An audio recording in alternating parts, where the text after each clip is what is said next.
This is AUGforums.com Real Talk, an unfiltered, independent perspective on Acumatica Cloud ERP. My name is Tim Rodman, and I want to mention 3 things in this pre-recorded intro before we get started. First, thank you to our sponsors. Our first sponsor is Paya. Paya offers Acumatica users a suite of industry-leading payment orchestration tools. Far beyond native Acumatica payments, Paya enables EMV, NFC terminals for counter sale. They offer a frictionless customer portal through their click-to-pay solution, and they support most e-commerce platforms and point-of-sale solutions used with Acumatica, such as One Retail and AcuPOS. And best of all, omni-channel reconciliation is available for all of their solutions. Our second sponsor is DataSelf. DataSelf Analytics is a revolutionary reporting solution that enables organizations to make the most informed decisions faster and easier than ever. It uniquely simplifies business intelligence, empowers anyone to build and access dashboards, and delivers critical business insight when and where you need it. Our third sponsor is 24/7 Digitize. 24/7 Digitize is an Acumatica bookkeeping service provider that helps derive the best value from your Acumatica investment by maintaining your books utilizing Acumatica's best practices and guidelines. Please take a minute to support this podcast by clicking each one of the sponsor banners located at augforums.com/sponsors. Our sponsors track clicks, and every click helps to support this podcast. The second thing I'd like to mention is that I'm always looking for victims. Guests. If you use Acumatica in any capacity, no matter how small, I'd love to talk with you. Check out augforums.com/podcast and click the link near the top of the page to learn more about being a guest on the podcast. Third and finally, I'd love to see you listed on my Rolodex. Check out augforums.com/Rolodex to find out who else is using Acumatica and read the instructions at the top to see how you can add yourself to the list. All right, that's it for the pre-recorded intro. Let's get started. Today is Tuesday, September 20th, 2022, and this is episode number 98, My Experience at AUG Summit 2022. I've had about a week to recover from arriving back in Ohio last Wednesday after midnight, and I thought I'd use this podcast episode to talk about my experience at AUG Summit 2022 from a personal perspective, but then, of course, also making comments on the event overall. I thought it might be interesting to give a personal account of what I experienced there. I'll put a link below the episode to my post about why I was motivated to attend AUG Summit 2022. And quick comment on that post, I was really happy because during the event, the photographer came up to me and told me, once he figured out that I'm the one who wrote that post, he told me that was really helpful for him because it's just a photography gig for him. But he actually read the entire post all the way to the bottom. And he just commented on how helpful it was for him to get a background on the event and why someone would want to attend. So that was encouraging to me because this person knew nothing about Acumatica, and yet he read the entire post. That made me feel good. My main reason for attending was the training class, which took place on Tuesday and Wednesday. So I'm going to work chronologically here, though. I bring up the training class because that's really how my summit started. I'm the kind of person who over-prepares for things, so I intentionally left myself 3 days before the summit to start preparing for the class. Now, before you call me irresponsible for taking only 3 days to prepare for the class, my plan was to take my existing video training course on building generic inquiries and pivot tables and just take that same content and deliver it live. But I needed to generate training materials for the class, and that's what I needed the 3 days for. So I basically went through each video and extracted a class exercises content format from all of the videos. It still took a full 3 days to do that, and actually I ran out of time at the end of Saturday. There were a couple lessons left, and I just decided to wing it on those ones and get some sleep. But before going to bed on Saturday night, I thought I should get the print job scheduled. So I went on to the FedEx office website to submit the PDF file for printing, and the website was down for maintenance. I thought, no big deal, I'll just do that in the morning. So about an hour and a half before I had to leave for the airport Sunday morning, I went on the website, uploaded the file, and it was over $600. Now, I had not considered that part of the cost for the training material. I had created about a 35-page document, and we had 20 to 23 people in the class each day. Now, not everyone was in both days, so I forget the total number of people. So 35 times, I don't know, maybe it was around 30 people. But that was a lot of pages. Now, what I didn't realize in my haste Sunday morning is that it was defaulting to color. I figured that out later. But I panicked, scrambled, and started printing as much as I could on my laser printer at home here. I had about little over an hour left before I needed to leave for the airport at that point, and I decided to print as much as I could. I also started texting Joel Gress to see if he had any print options, and that was my scramble before going off to the airport. It actually worked out pretty well because I think I printed off about 14 or 15 copies of the 35 pages and was able to fit that into my luggage, and I headed off to Atlanta to figure out how to print the rest. The flight was good, and one really cool thing on the flight is that on the little Delta TVs in the seats, I was able to turn on the pre-race show for the NASCAR race in Kansas that Acumatica was sponsoring. And I even took a picture, which I'll put in the links on this episode page, of the Acumatica logo that was worn on Denny Hamlin, I think was his name, his race suit, I think you call it. So I thought that was pretty cool. On the flight into AUG Summit, I was watching Acumatica's branding on a NASCAR driver, which is pretty cool. I got to Atlanta, uneventful flight, direct flight, which is great. Got to the hotel, and first impressions of the hotel and area, I wasn't expecting it to be such a nice area. Not that I was expecting it to be a not nice area, but it was in Buckhead, which is a pretty nice suburb of Atlanta, apparently, right across the street from a mall at the Westin Hotel there. Funny story about the mall, I realized probably on Monday that we could look out the window from the hotel ballroom area and see a retail store at the mall for PXG Golf, which is an Acumatica customer. So I thought that was pretty funny. Pretty neat, actually.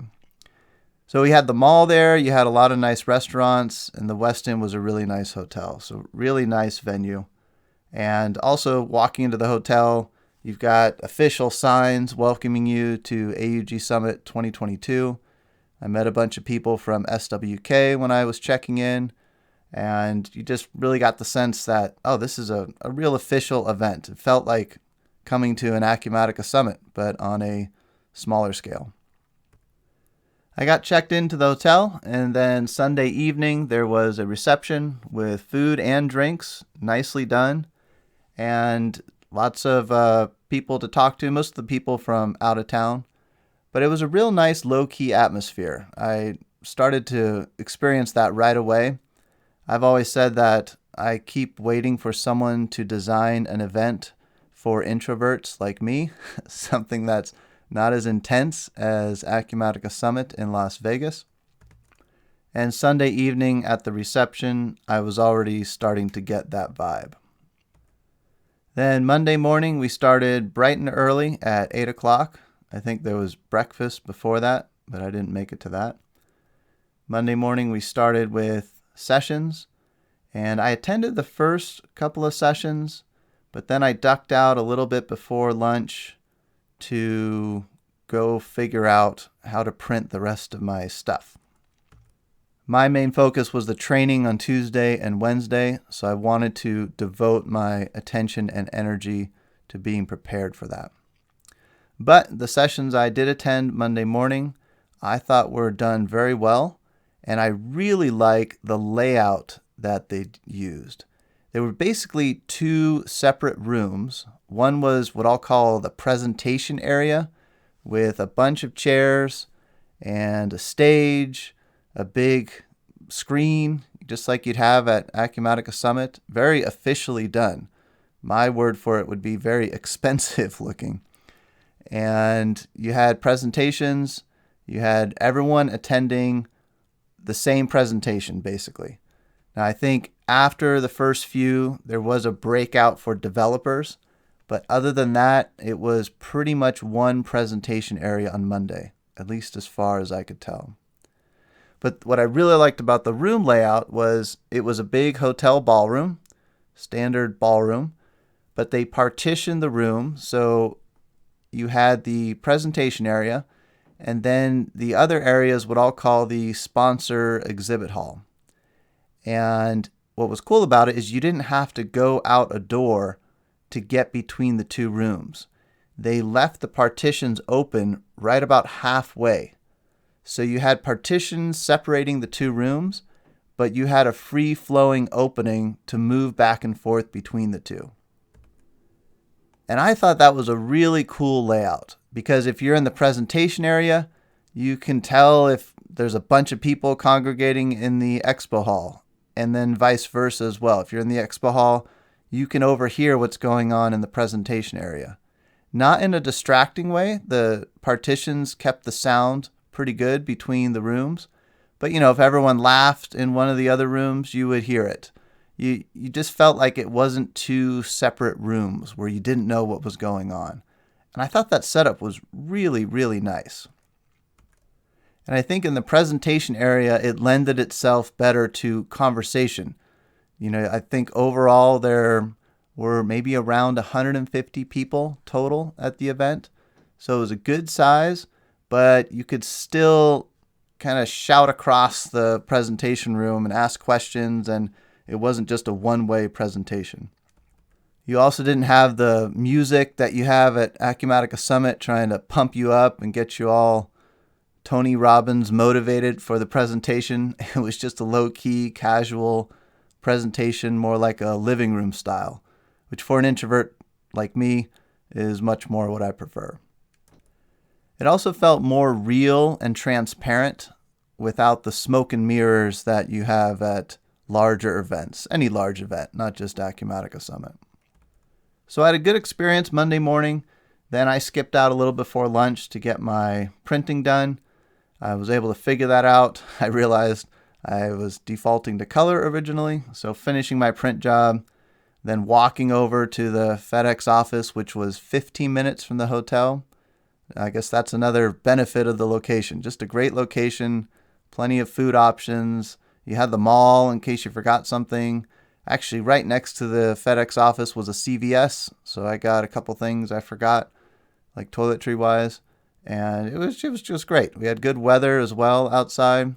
It wasn't too hot, wasn't too cold. I had a nice walk getting my print jobs. Got back to the hotel, and I had some other class presentation stuff I needed to finish up, so I worked on that a little bit after lunch.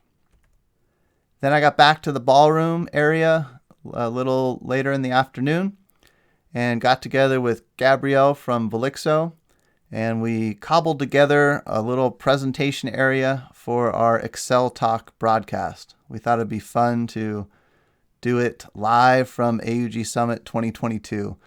So we almost had a cool hotel bar that we almost were able to use, but we couldn't pull that off. But we did get a table, put our laptops out. And last minute, we were even able to grab an Acumatica customer, Rick Reynolds, to join us for the broadcast to show us some cool stuff that he's been doing with geospatial mapping, fed by Excel and Velixo. Because of that cool room layout, I was able to just look through the partition, make eye contact with Rick, and ask him to come out for a moment. And that's how we snagged him for the Excel Talk broadcast. I'll put a link to the Excel Talk broadcast episode down below this episode, and also a picture of our setup from before the broadcast. I'll also drop a couple links to a couple of pictures of that presentation area and expo hall area so you can get an idea of what that looked like.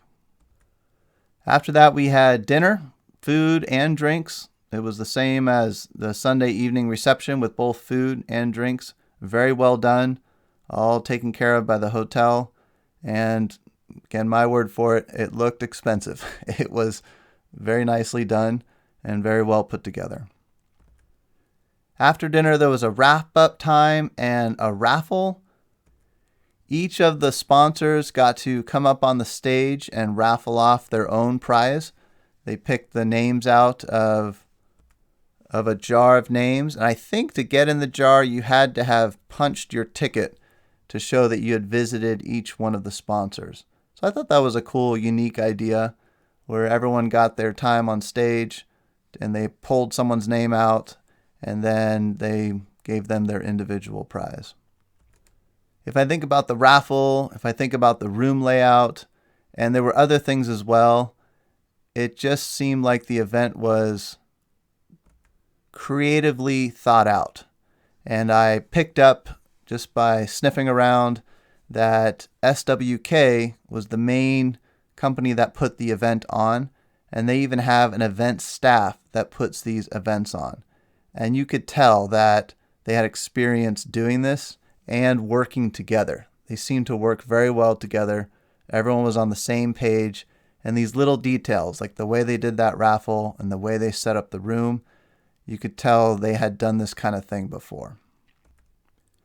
Then on Tuesday and Wednesday, for me, I had 2 full days of class. The class was 1 level down from the ballroom, but you could take an escalator, no need for the elevator to get there. Breakfast was laid out in front of the training rooms, and there were a few different training options for attendees. Now, even though I had 35 pages of exercises put together, I had no idea on how the timing would play out because it was so last minute. But overall, I think the timing went really well. I think there's definitely some lessons learned on how I can move things around for the next time I do a 2-day. But overall, I felt like 2 days was sufficient. That was one thing I wasn't sure of going into it. And I definitely came away with ideas on how I could make it better for next time. I got a lot of good feedback from the class. Overall, it was positive feedback, but I asked for the good, bad, and the ugly, and people also gave me good constructive ideas for how to make it better next time. The official class hours were 8 a.m. to 5 p.m., but on Tuesday, a handful of people stayed after 5 p.m., and we took a look at Power Query, which a lot of people got excited about. I also introduced something I called a generic inquiry community garden for everyone in the class, and a couple of people contributed to it. So the idea was, especially when we got to joins with generic inquiries on Wednesday, the idea was, hey, if you build something on your own there as you're practicing in class, you could just upload it to the community garden so other people could use it as well. And I ended up doing that mostly on Wednesday, like late afternoon. Once we had gotten through the content, I just started building generic inquiries that people wanted to see and uploading them to the community garden. Now, that was one area I got feedback on, that people wanted to keep doing the exercises. So I think next time I'll probably lean more heavily on the GI library in the course. Next time I would prefer, now this isn't totally up to me, it's more up to Joel Gress, but next time I'd prefer to just have 2 full days, and that way I'd enroll everyone in the online video training course as well, so I know everyone would have access to the GI library, and they could go download additional generic inquiry samples from there. But overall, I think the class went really well. This is my first time delivering the video training content in person. I wasn't even sure if I had enough for 2 days or if it was going to be too much. Wasn't sure on the timing, but just where the timing fell, breaking for lunch, breaking for 15 minutes in the morning and in the afternoon, I think it turned out really well with great ideas for how to make it even better next time. And I'll put a picture of the class. We took the picture on the second day. There were actually more people on the first day, but on Wednesday we took a class picture and you can see all the smiling faces there. So before I wrap it up, I guess I'll just make some general impressions and comments on the event as a whole. I mentioned before, I think there were about 150 people in attendance. It seemed to me that the event logistics were run entirely by SWK and their event team, at least as far as I could tell. Putting on an event is a lot of work, I've always heard.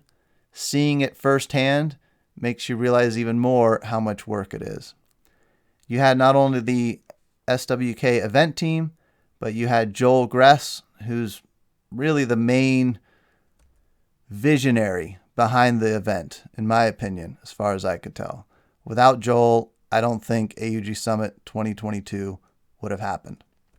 I learned from Wayne Schultz actually about a month before the pandemic lockdowns hit back in 2020.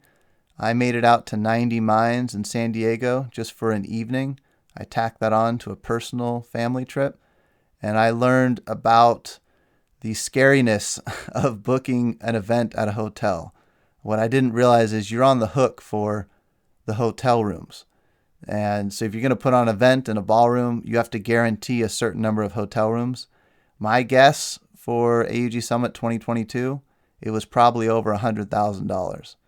So knowing that you're on the hook for that, even if no one shows up, takes a lot of guts to make that jump. And it seemed like it worked out really well. Again, about 150 people as far as I could tell. I think the goal was maybe a little bit more, but it was still a real legitimate event that happened. And of course, the first time. So that's always scarier. You don't know how many people are actually going to show up.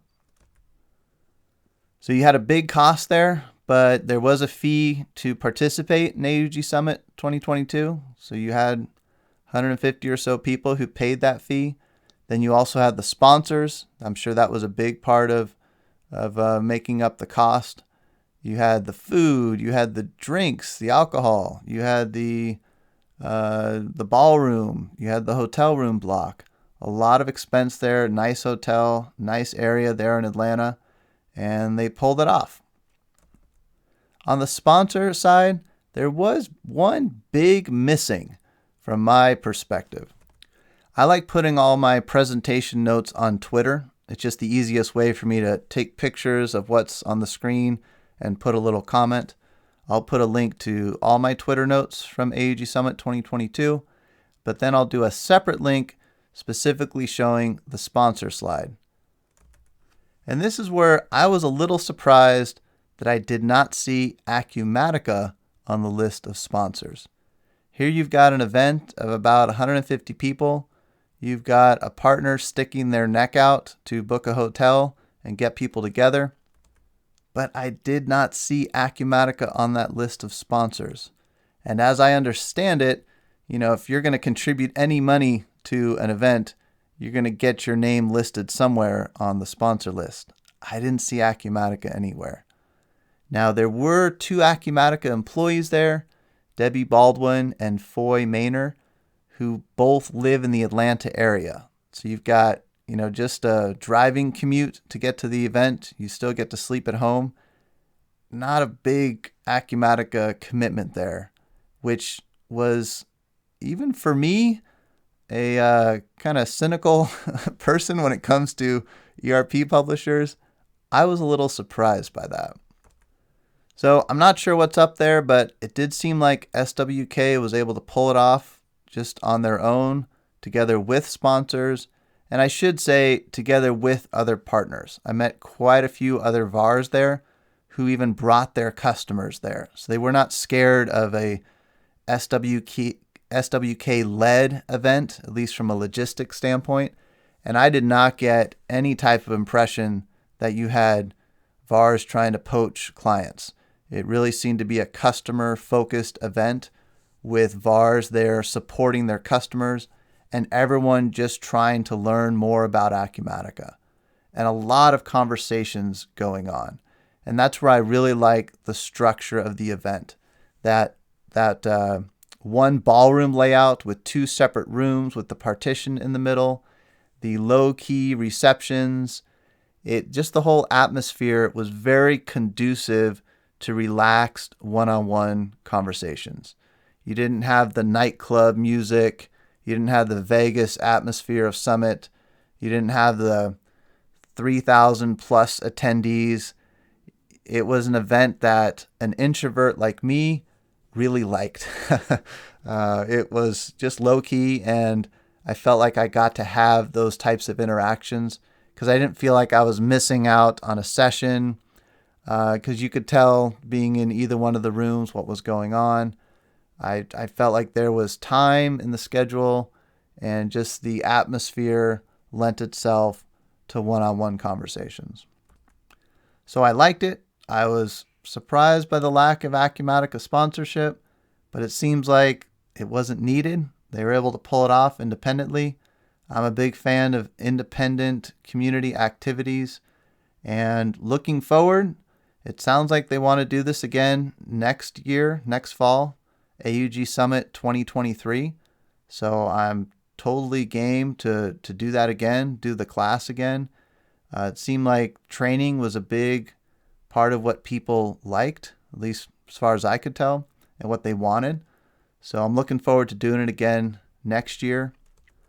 And I just want to say a big thanks to Joel Gress, especially, also the SWK events team for handling the logistics, and to everyone who attended, both VARs and customers and ISV sponsors, everyone who had the guts to attend the first iteration of AUG Summit. And I'm sure next year will be even bigger and even better since the first one is now out of the way and we all have a better idea of what to expect. I have a feeling that word is going to get out, that it was a great event, and AUG Summit 2023 will be even bigger and even better.